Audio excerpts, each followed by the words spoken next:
saya hormati PLT Dinas Perikanan dan Kelautan Kabupaten Kendal, juga yang saya hormati Kepala Dinas Capil dan mantan-mantan kepala ini Dinas Perikanan Kelautan yang hadir, dan segenap karyawan yang hadir pula pada pagi hari ini. Alhamdulillah ya, yang kemarin mungkin pada saat lebaran pada kena asam urat, tapi hari ini bisa hadir semua dan sehat semua. Itu suatu karunia dari Allah yang luar biasa yang patut kita syukuri bersama. Kemarin pada saat dia lagi pendopo juga saya sebutkan, jadi yang sakit asam uratnya nggak taunya banyak yang pincang, termasuk Pak Asisten Ekstern itu datang ke saya, pincang dan keadaan pincang. Betul, ternyata banyak yang kena asam urat. Tapi kita semua masih sehat, itu aduh luar biasa saudara-saudara. Kalau kita melihat orang sakit itu banyak biayanya dan lorone itu paling rekoso, tapi kita bisa sedar juga seperti ini, itu satu anugerah yang tak terhingga bagi kita semua. Saudara-saudara, saya juga mengucapkan selamat Idul Fitri 1432 Hijriah. Mohon maaf lahir dan batin ya, selaku kepala daerah juga selaku pribadi kepada saudara-saudara semuanya. Dan saya merasa dan menyadari masih banyak kekurangan ya dari saya, juga kesalahan-kesalahan dari saya yang tentunya sudah sewajarnya saya harus minta maaf kepada saudara-saudara semuanya.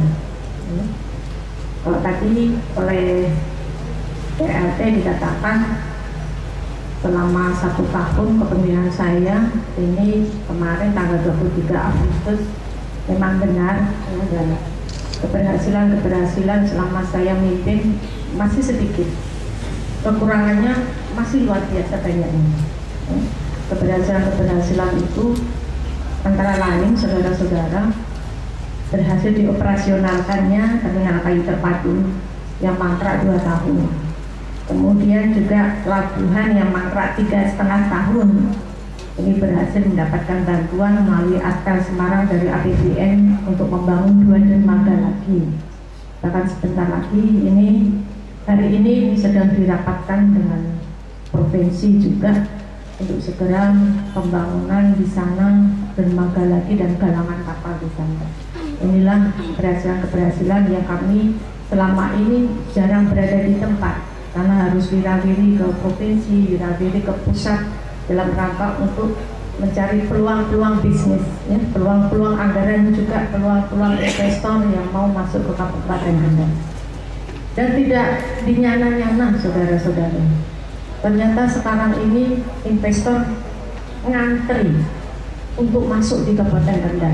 Dengan begitu diberitakannya bahwa Kabupaten Kendal telah membangun galangan dermaga untuk dermaga niaga, dermaga barang. Ini di belakang saya ini sudah banyak sekali dari dalam maupun luar negeri yang ingin segera berinvestasi di Kabupaten Kendal.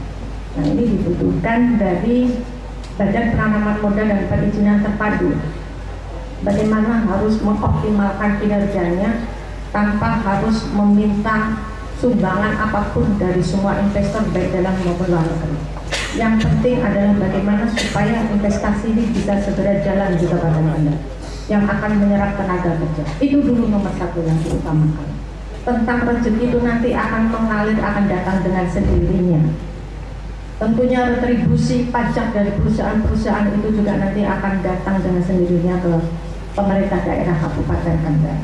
Dan saya pun akan membebaskan semua investasi yang masuk di Kabupaten Kendal untuk tidak membayar kontribusi dulu sampai mereka benar-benar bisa beroperasi dan mendapatkan konsep dulu. Ini komitmen saya, sehingga banyak investor yang ketika bertemu dengan saya ada yang mengacungi jempol, ada yang tepuk tangan. Ini memang benar-benar terjadi saudara-saudara. Nah, sudah saatnya pula saudara-saudara, semua dinas, semua SKPD, termasuk ini Perikanan Kelautan, ini punya program-program unggulan. kalau saya lihat Kabupaten Kendal ini terkenal dengan bandengnya. Bandeng Kabupaten Kendal ini terkenal rasanya manis, tidak berasa tanah, dan kandungan omega 3-nya beberapa kali lipat dibanding dengan salmon. Sudah saatnya ada prioritas program bagaimana bisa dibikin ada sentra perikanan bandeng, bisa di Wonorejo. Bagaimana supaya Wonorejo ini satu blok tambak itu untuk bandeng, sehingga ada nanti gapura yang bertuliskan sentra perikanan bandeng. Dan sudah saatnya pulang dibikin sentra pengolahan bandeng. Kita ini juara kedua se-Jawa Tengah dalam hal makanan, kalah dengan Wonosobo yang juara satu karena karikanya.